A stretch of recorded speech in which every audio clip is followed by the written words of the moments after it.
Inilah yang dikehendaki satu teladan. Karena dunia pada waktu ini bergaduh berbagai-bagai, bergaduh kerana kelas orang ni lain, bergaduh kerana bangsa orang ni lain, bergaduh kerana bahasa orang ini lain, bergaduh kerana agama orang ini lain. Tapi bagi pihak kita, kita boleh hidup dengan baik, dengan manis. Dan PAS Tan Sri Abdul Hadi Awang akan dipanggil ke Aman untuk memberi keterangan berhubung dakwaan beliau mengeluarkan kenyataan baru. Assalamualaikum dan salam sejahtera. Nama saya Farsha binti Nordin, nombor matrik 18 DAT 21F 2004. Penanda jati diri rakyat Malaysia ialah agama. Justru itulah menyebabkan Malaysia memperuntukkan prinsip rukun negara yang pertama, kepercayaan kepada Tuhan. Konflik agama boleh tercetus sekiranya peningkatan gejala sosial seperti pergaulan bebas, tiada pemantauan dari keluarga, masalah dadah, mencuri, pecah rumah, pergaduhan dan lain-lain jenayah tidak dibanteras. Dalam konteks Malaysia, agama mempunyai kaitan rapat dengan pengenalan kaum. Kaum majoriti adalah Melayu yang beragama Islam, diikuti kaum Cina yang beragama Buddha serta kaum India yang beragama Hindu dan lain-lain. Agama Kristen merupakan agama yang sedang merentasi kaum.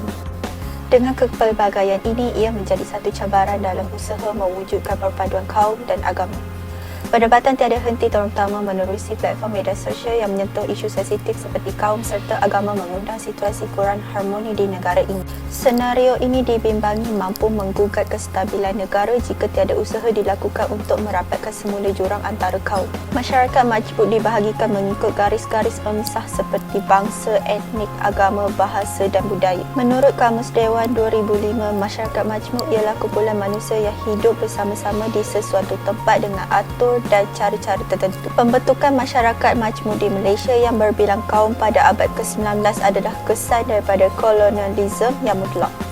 Pada awal abad ke-19, lebih 90% penduduk di tanah Melayu adalah Melayu.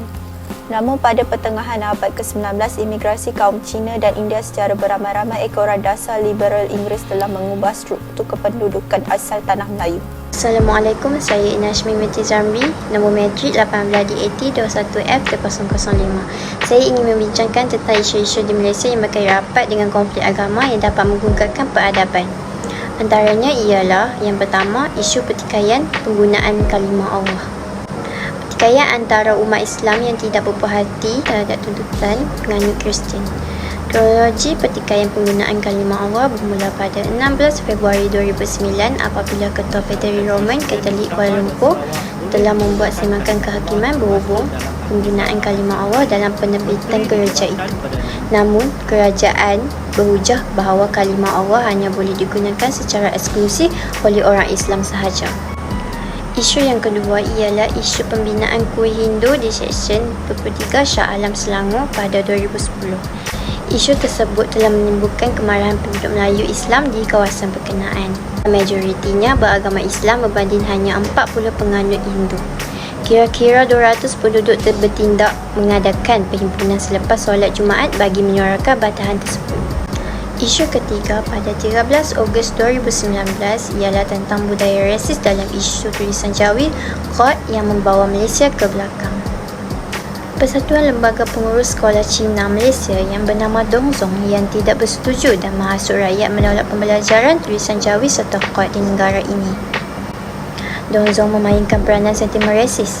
Alasannya ini salah satu agenda Islamisasi. Dongzong menolak segala agenda pendidikan negara sebelum ini dan menjadi punca kepada perpecahan kaum di Malaysia terutama dalam isu pendidikan.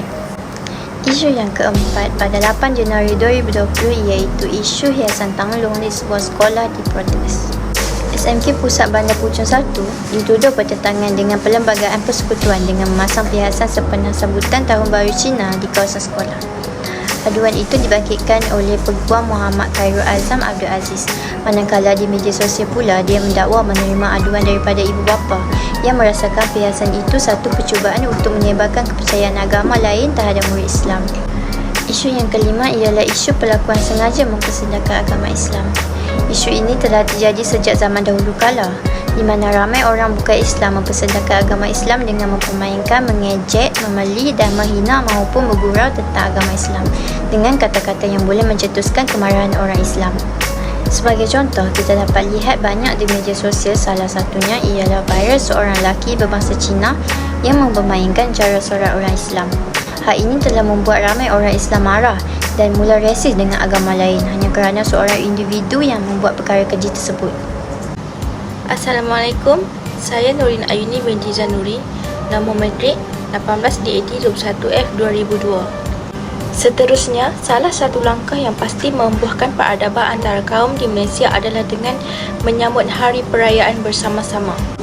Konsep ini sebenarnya telah pun diperkenalkan, iaitu penganjuran rumah terbuka. Dengan penganjuran rumah terbuka, bangsa lain yang tidak mengetahui budaya dan tradisi kaum yang menyambut perayaan tersebut boleh mempelajari dan menikmati hidangan yang lazimnya dihidangkan. Bak kata pepatah, tak kenal maka tak cinta. Pada masa yang sama, aktiviti kunjung-mengunjung semasa hari perayaan dapat mengeratkan hubungan antara jiran, tetangga dan komuniti. Selain itu, peradaban antara agama dan kaum boleh dipupuk dengan memperkasa aktiviti sukan dan rekreasi dalam komuniti.